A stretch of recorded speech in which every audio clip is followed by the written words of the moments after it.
If you've put any time at all into Bannerlord's multiplayer experience, specifically Siege or Team Deathmatch, you've probably been the victim of a cavalry hit and run. And if you're like me and you love this game and you play it a lot, you've probably had every inch of your Chadley Battanian bod tattooed by light and heavy lance tips from every corner of Calradia, sometimes right as you spawn. Take heart, infantry bros. The brace turns OP heavy cav into easy prey, into self-defeating, self-deleting, death-spiraling ants, squashable by the lowliest of peasants, and all with a single keystroke.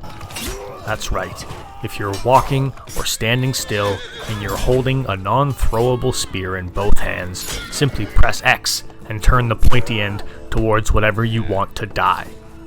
The brace technique, and specifically what I call the walk and lock, a conniving bit of spearcraft I picked up in the back alleys of Maranath and will be covering a bit later, belongs in every infantry Chad's arsenal. It's easy to learn, it makes up for a lot of the spear's shortcomings, and it gives these pointy boys the fearsome reputation and lethality they deserve, being one of history's best battlefield weapons overall. And even if you stick with basic static bracing, where you hold still and put your foot on it and stand without the extra mobility of the walk and lock, it is totally worth giving up your shield to keep this technique at hand in games crawling with cavalry. Before we get into the advanced walk and lock technique, let's briefly review the major benefits of bracing to understand what we get in exchange for our mobility and our ability to fight other infantry.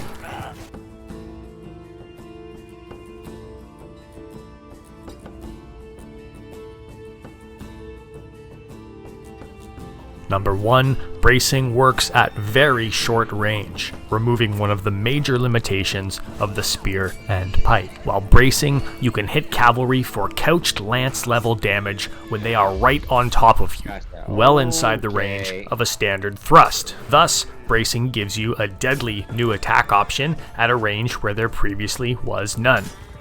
Even if you had enough space for a standard attack, the braced spear lands first.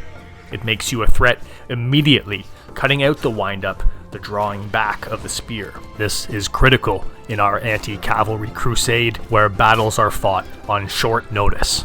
Our mounted foe will appear out of nowhere, out of everywhere, bursting over hills, around corners, out from the trees with no notice. You need to be ready, fast, and there, the brace is your best friend.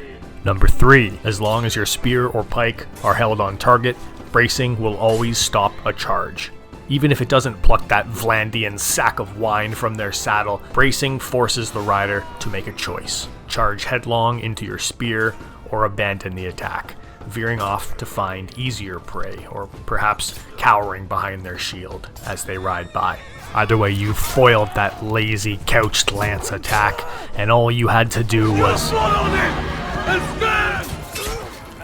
Number 4, bracing is a 360-degree threat.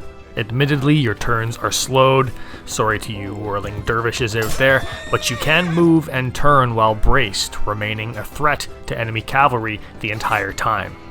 That means you can adjust to the enemy's movement right up to the moment of impact, or you can brace early with your spear held off target to draw enemies into a charge, then swing into position at the last moment to spring your trap. Finally, number 5, bracing is completely non-committal.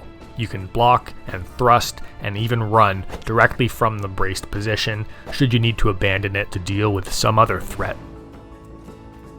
If you're still not convinced that bracing is worth the loss of a shield, or you've found the brace mechanic a bit too finicky, the walk and lock technique might just be the missing piece of the puzzle. Walk and lock is just a dumb name I came up with to describe the technique I use to bait cavalry and make bracing a little bit better. It's simple. Hit caps lock to switch to walking before you brace. Walk, then lock your pike in place. Along with all the usual benefits of bracing, the walk and lock has several unique advantages. First, it's even faster, at least in situations where you're trying to switch from a dead run to a deadly brace, because it cuts out the time required to come to a complete stop. Instead, you switch right to walking mode, which makes the brace available right away, cutting out the time you'd otherwise spend slowing down. As such, the walk and lock is ideal for baiting the brace. Wily cavalry opponents won't charge headlong into set pikes and spears.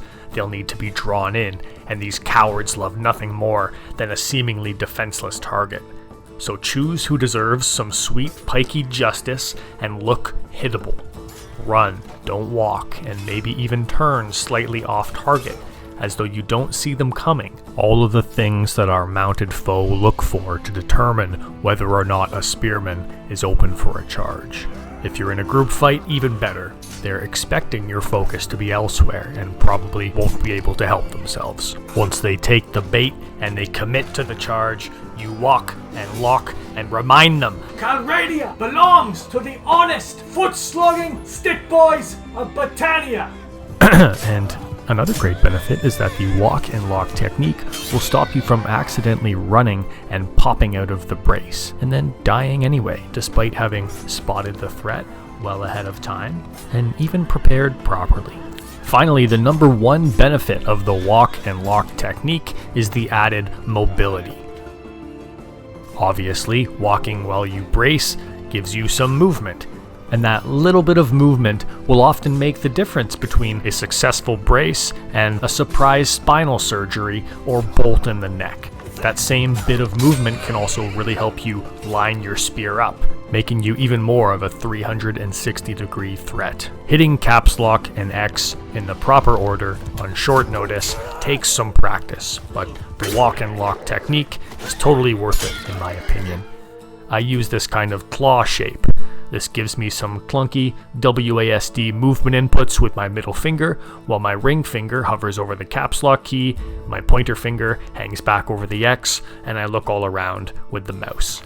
This came naturally to me, but then not all Calradians are blessed with lithe and nimble loot pickers such as these. I'm sure some of you smart folks will know how to bind these commands to different keys, and if you have any success, I'd love to hear how that goes down in the comments. But however you configure it, I encourage you to practice bracing with the walk and lock technique in mind. You can practice in single player, but I recommend taking your lumps online, where all non-throwable spears can be braced, and your fellow infantry bros need your help against the mounted menace. If you enjoyed this video, please find the like button and end it rightly.